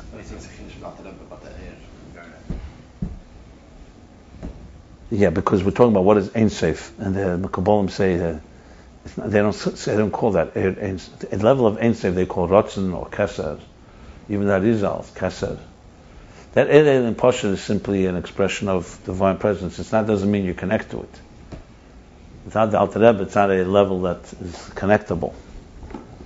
Once you see the Alter Rebbe, it all makes sense. It's true, but look on the Samach Vav Vayelech. He says B'zeh Chidush. It's really from the Samach Tzedek. So let's continue here. And this level of yecholes is a level of malchus that's encompassed within atzmus. Ayin Beis, it says in Racheim, it says chapter 2, the beginning of Malchus shorshul l'mayla mekol ha'sfiras, that Malchus is rooted higher than all the spheres. And hainu birad lo reisha de lo yisyada. Reisha yisyada literally means the head that's unknown, the unknown head.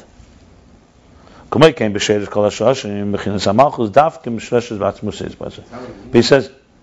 how would you define it? Reisha de lo yisyada. Yeah, that's what I say. The Reish, but that's unknown. Said the head. Oh, okay. But Reish, I translate as Reish. Okay, fine. Yeah, meaning head is tchila higher than Reish. In that sense, correct. Yeah, fine. We see, he keeps saying the sheirish rishon, sharshe, sheirish kol hashrash. We're not talking about Malchus and Atzilus now. We're talking about the root of all roots. Malchus is dafka mishreshes ba'atzmus ein sei baruch hu. Is specifically rooted in Ein Sof Baruch, atzmus Ein Sof Baruch. Higher than Malchus Ein Sof? That's even higher than Malchus. Well, Malchus Ein Sof is rooted in the same place, yeah. That's the same place. Yeah. V'zeu de Rosh Hashanah, this is in the parentheses, V'zeu de Rosh Hashanah shemamshichim oz mechaz b'chinas ha'ratzon l'melucha v'ratzon l'olam, and this is what Rosh Hashanah we transmit, we draw down anew, the desire for kingship, for leadership, and desire for the world to commission is Bar Leil Perek Ayin Aleph, as we learned before, chapter 71. How does that nikri Yom HaZikaron? That's what it's called, Yom HaZikaron, the day of remembrance. What are you remembering? Like reminding ourselves of the first day. The Zikaron Shaykh al Dov Shein Tefes Malkim. Zikaron is only possible on something that's not really important, trivial, something trifle. Because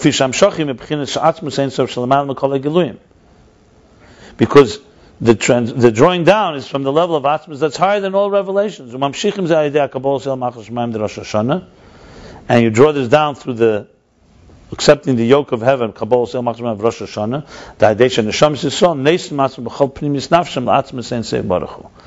the souls of Israel giving of themselves, completely dedicating themselves with the inner parts of their soul to atzmus and receiving upon themselves God's kingship by Racheim, willingly. Through this they draw down from atzmus. There should be a desire for kingship.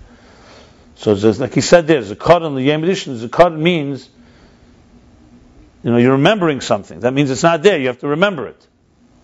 Why? Because nothing is tefes makim. Nothing has any value when you're talking from the level of atzmus that's beyond all giluyim. That's why you need to draw down from the essence. And that's the malchus that we draw down. We go to, in other words, malchus goes into the source and reconnects to the desire why God wants existence. And now the level of malchus of atzilus has in it the power of atzmus. Now he's going to explain where we see this keich of atzmus. That's the power of creation, the power of bringing things into being that's within atzmus. That's within Malchus. For inyan Elokei elam. There you go. That's Elokei elam. So now he's speaking Yotzer, because Yotzer Elokei elam. He's talking about now not atzmus, but talking about how atzmus, the power of atzmus within Malchus. And then the second step. It says in your abundant compassions, Yashlemadin Yudua, Yashlemadin Yudua, B'chin Shmo Yesh Bezefanim. That in the level of the name, there's two ways. Echad Kamesha Kol Batzmusei, the way the name is encompassed in the essence. V'abeis Kamesha Bam Shachav Izgalos, and the second is the way it's transmitted and revealed. There's Bam Shachav in its transmission and its revelation.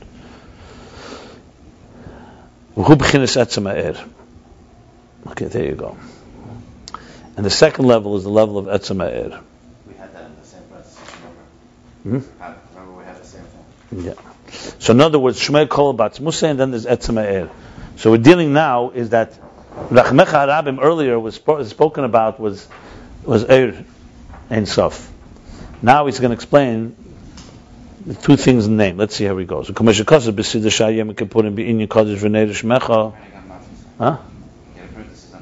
Yeah, the one I know.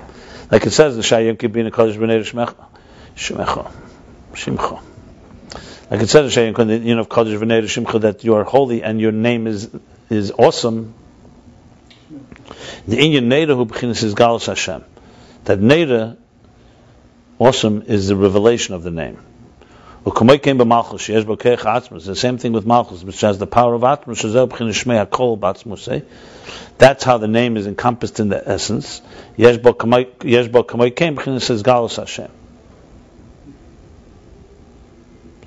it has in the two things, Malchus. The atzmus, which is the power, which is as it's encompassed in atzmus, the yecholes, and has also the revelation of the name, like Neira Shmech. We could say that all is this its relationship to bringing something into being, existence, creation. The keich atzmus hu behelam is galus Hashem hu shabo begilui havas.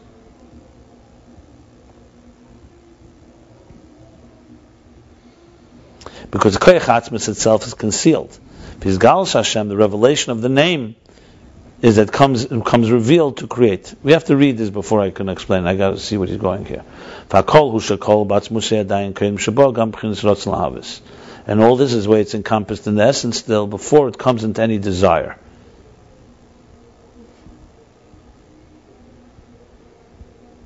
Okay. This is very, very dense, and essentially what I would say is the following. He's relying on other places and also on what he said earlier. For suffice it to say that basically the first two levels we spoke about before, remember we spoke about Elokei Elam is atzmus, Racheim Harabim is Er. He's basically saying these two are Malchus. There's Malchus as it's rooted in atzmus, that's Elokei Elam, and there's Malchus as it extends to become a creative force. That's the Shmai that goes outside of, that's already revealed. My confusion was, he said, Hakol hu mashashayach lisavus. I think he means the lower level. Or maybe not. It is. No, it's everything, both levels.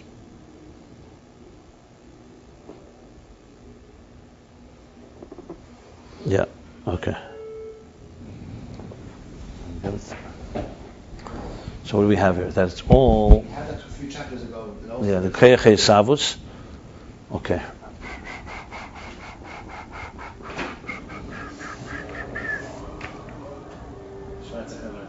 What's Villas?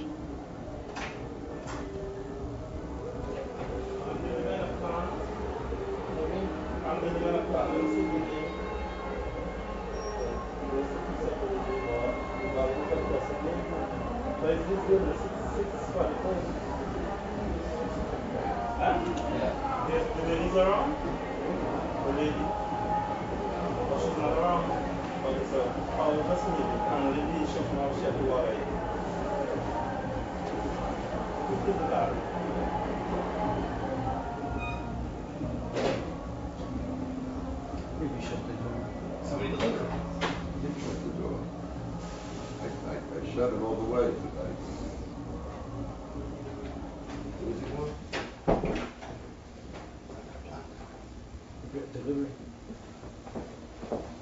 Look, bottom line is, you don't have to go into deeper explanation here. Whatever he said earlier, but Elokei Elam and Racheim Harabim, he's applying now to Malchus. That's the bottom line. That's why he's not explaining it. So whatever that is, that level that is outside, there's atzmus, there's the keich habeira, keich hisna'asus. It's all within the savas. And in Malchus is also the second level, Racheim Rabim. He explained, what is that? Since Malchus is Shmoi, so there's two levels in Shmoi. So the Havana of it is whatever Havana you have in Eir. And atzmus, that's the same Havana here. That's what I would say right now. I wouldn't go further from that, because there's no reason to go further. We didn't touch it out. We're saying it's called so we're saying everything is Malchus, and then we're saying everything is included about atzmus. What's the problem? First you're saying it's Malchus, then we're saying it's atzmus. No, that's not what. You're not reading it correctly. I read it already. I'll read it again. It's very simple. All this is remember, everything now is in Malchus. Malchus is rooted in atzmus. So Malchus has within it the 5 levels. That has in it Elokei olam, which is the root of the power to create, the binah. It has in it the level of Racheim Rabim Ein Sof, and that's the second level of the name as it's revealed. That's it. This is the first 2 levels. There's before Ratzon L'Savas. Like he said before, Ein Sof has not yet become a desire. So these 2 levels are in Malchus, have not yet become a desire. Yeshlema the Madrega Aleph is going now further. In Yeshlema we can say that the first level, meaning the higher level, Elokei olam, he al derech ma shekosem b'yuri azer bolok da dibra masel kimereish tzurim. The first level you can say is similar to what it says in b'yuri azer bolok in the dibra masel kimereish tzurim b'inyan eishit psiya levar.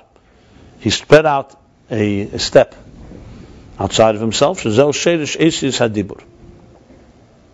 To look up exactly that expression is probably a medrash. Eishit psiya levar means that he extended a step. He extended it as like a foot outside of himself. It's like a movement. You're standing. Psi means I spread out. I will spread out my.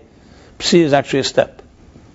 Levar means outside of himself. A step forward, basically. So what does he say there in B'yurei Hazer, which we should look up? There's a little Kabbalah here, so bear with me. This is the root of the Esis Hadibur Sheba Malchus. This is the root of the letters of the words in Malchus, the Tfuna Hanikra Machshava Seichel.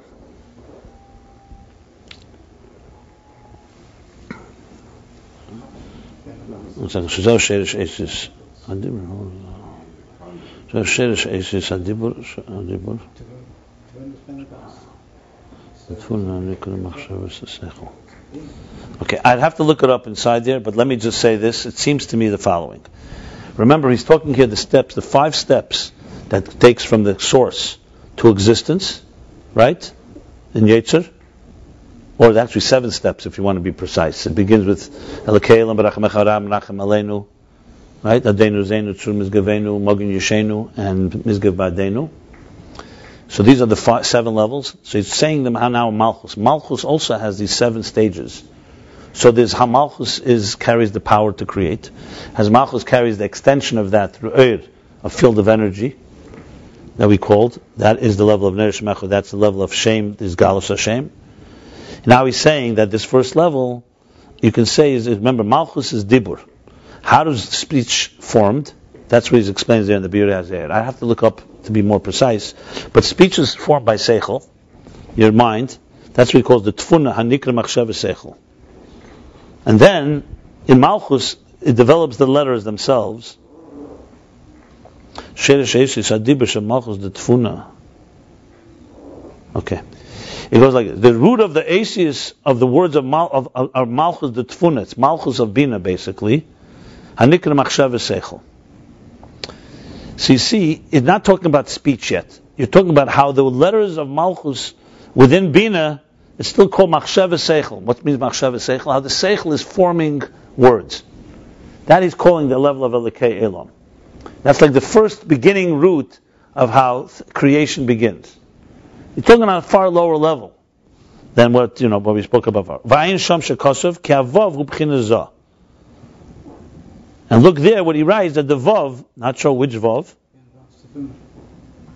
What is there, vav? What? I don't know, I have to look it up. Is that what it says there? Did you look it up? Maybe. Anyway, the vav is zah, the midas. So basically, malchus of tfuna is machshavas haseichel transmits into malchus through the vav.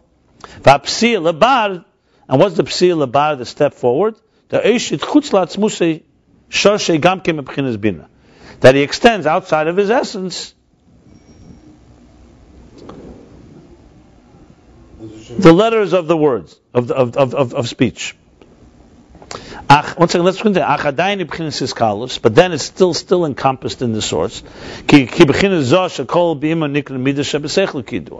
the level of Zah, which is the Vav, within binah, is still called midas shebeseichel. It's still emotions within the mind, as it's known. This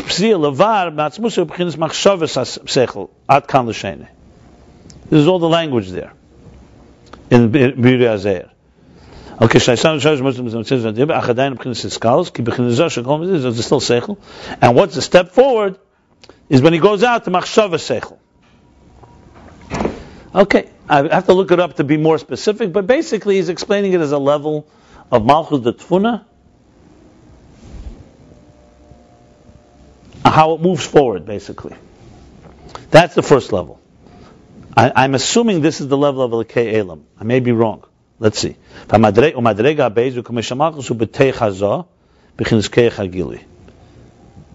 second level is the way Malchus is now already in Midas. It's already a force of a power of revelation. As we'll learn later, chapter 353. Okay.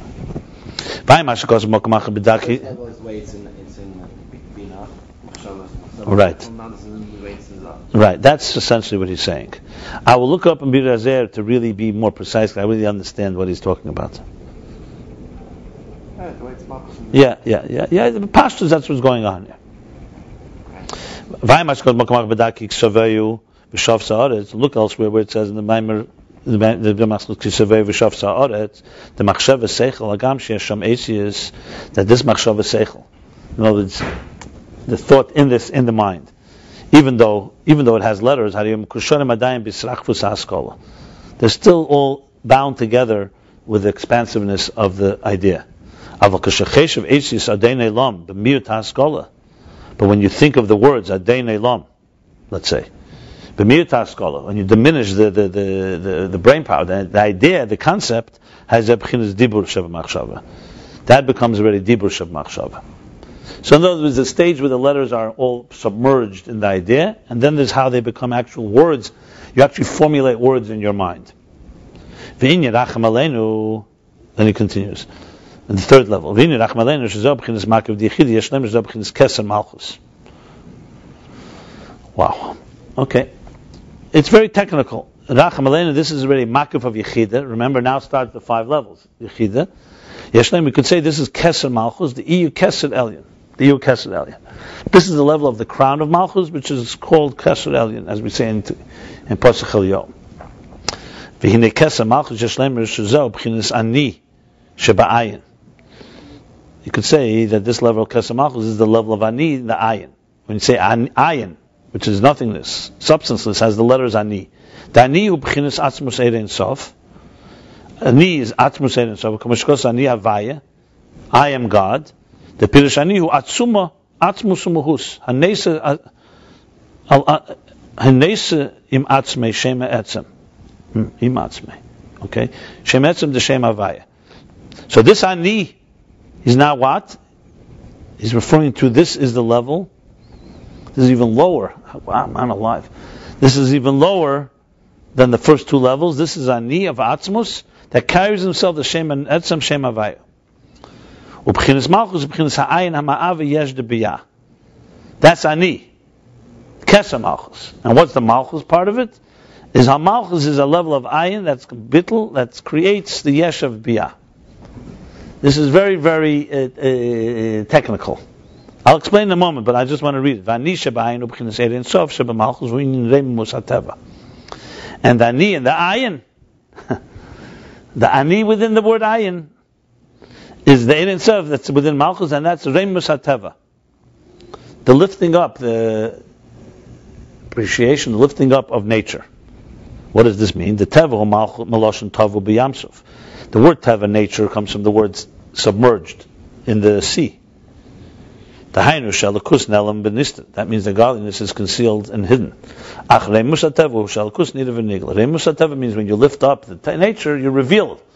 You're revealing what's hidden inside. That's godliness should be revealed and seen. These are the miracles that are manifest in the ways of nature. They are transmitted from the level of Remus Ein Sof. This is makif of Ein Sof, that's higher from the nature of the worlds. I mean, it's starting to emerge, but I want to read till then, till we really get it. It's very dense, but it's not completely incomprehensible. This is all Racheim aleinu, by the way.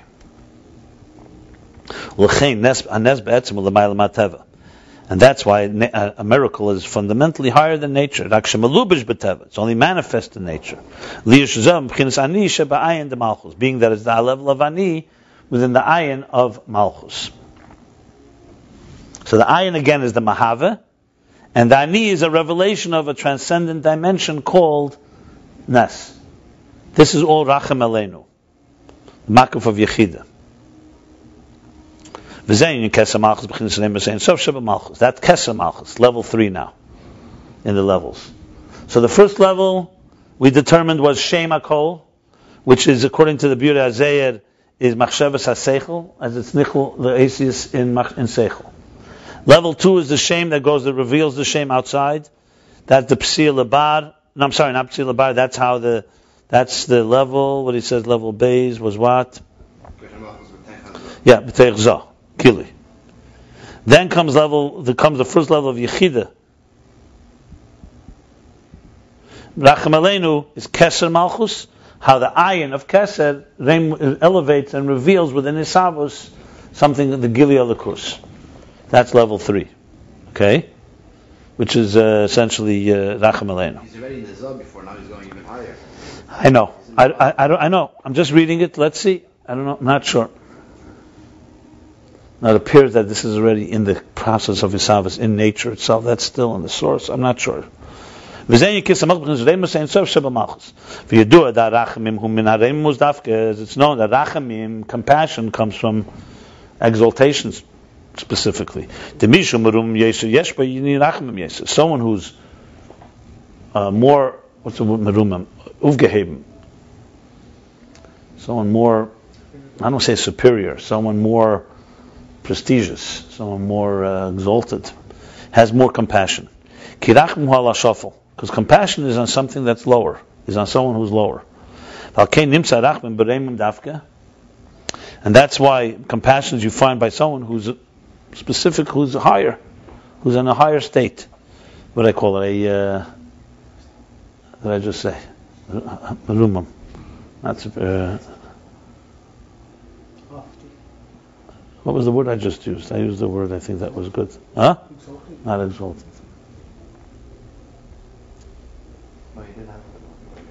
Proud. Huh? Prestigious, I said. Okay.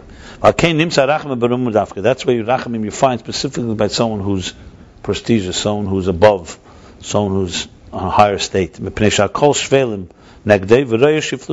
everything is low compared to him, and he recognizes their lowliness.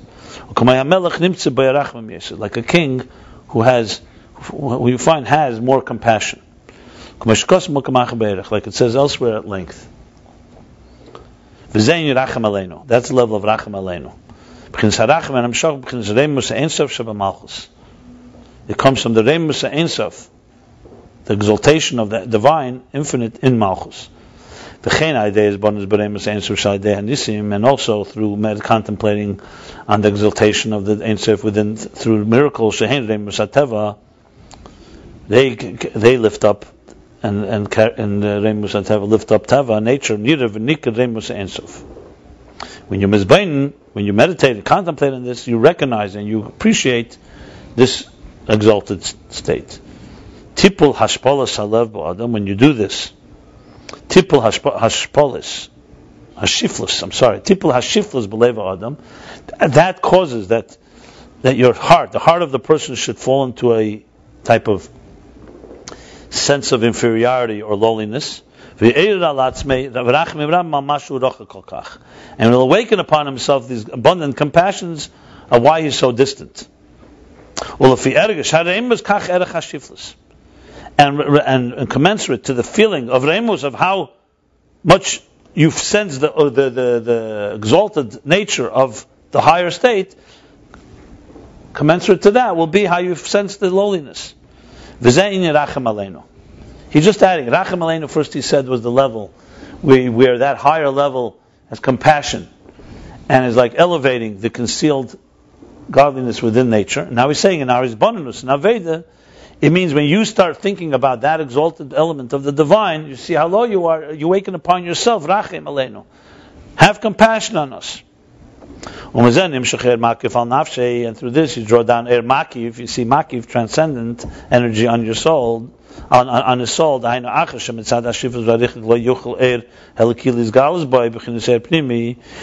because of his shiflus, because of his lowliness and richuk and distance, the air Elokei cannot come down, cannot be revealed in an immanent way. Makif. So therefore, he comes to him in a compassionate way, or makif in a transcendent way. Because it's concealed. And that's also the level of adeinu zenu. One second, that's another level. Isn't adeinu zenu after Racheim aleinu? No?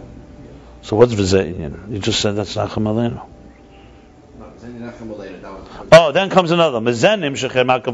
Oh, okay. So that is that. That's the reimamus. Now comes another level of makif on his soul, that after he feels the lowliness and distance, yochid and the divine Elokei cannot come to him only in a form of makif.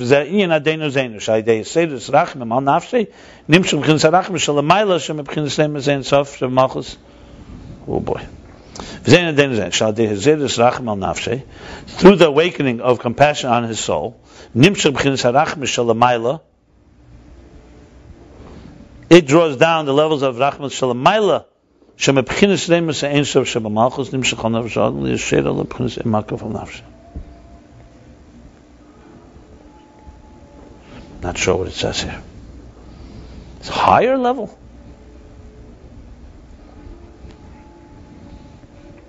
Racheim aleinu, he said, was not sure what he says here. So they say the Sachmal Nafshi Nimshman Sarach Mishalamayla Shalamayla. Let me see the keser how he says it. Racheim aleinu keser malchut anishmayim v'remes.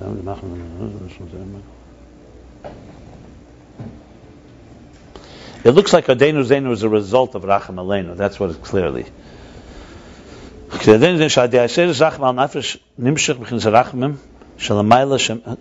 Rachman, those higher compassions from the level of Remus and Seif of Malchus Nimshach are drawn down on the soul of the person to rest on him in a form of transcendence on his soul. This is adeinu zenu. That this transcendent energy that is drawn, that is transmitted on his soul, gives him power and strength to leave the lowliness and his distance, as we shall explain. So basically, Racheim aleinu is the understanding of the higher exalted nature that lifts up. And then that has an impact on our soul. That's adeinu zenu.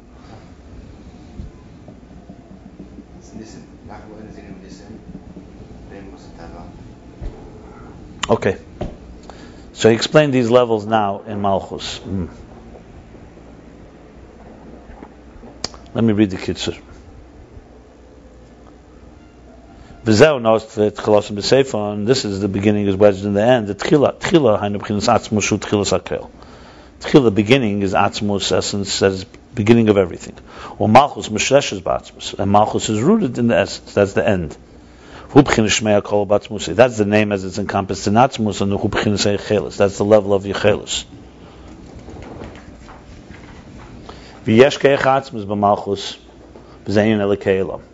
And there's the power of atzmus in Malchus That's the first level of Elokei. V'hinei b'shmei atzmi yesh b'chinas hiskalus v'hiskalus. Now, in this essential name, there's the level that's encompassed and there's the level that's revealed. Shimcha Kodesh v'nei Shmecha. Those are the two levels, I guess. Yeah. Kodesh v'nei Shmecha. Shimcha Kodesh. Right. V'yashlema dekoik make b'malchus. The same thing as in Malchus. Who kamei sheklula b'binah. That's the way Malchus is encompassed in binah. Kamei shebechinas keach hagili dezah. And the second level is the way it's revealed, a keach hagili within zah midas. And the second level, the revelation, that is Racheim harabim. Third level, Racheim aleinu, keser malchus b'chinas ani shabayim reim misateva. Racheim aleinu is the keser within malchus, ani within ayin. That's the lifting up of nature. The Racheim min hareimus, because compassion comes from that exalted state. And from this, a transcendent energy transmits on the person, and that's adeinu zenu, the third level. Okay, we're going to need to learn more of this. That's a summary. So basically, these levels, it's a little Kabbalistic, but it's explaining these levels in Malchus. I need to look a little more to explain. Let's stop here. So we did chapter 74, page 138 through 139, top of 140.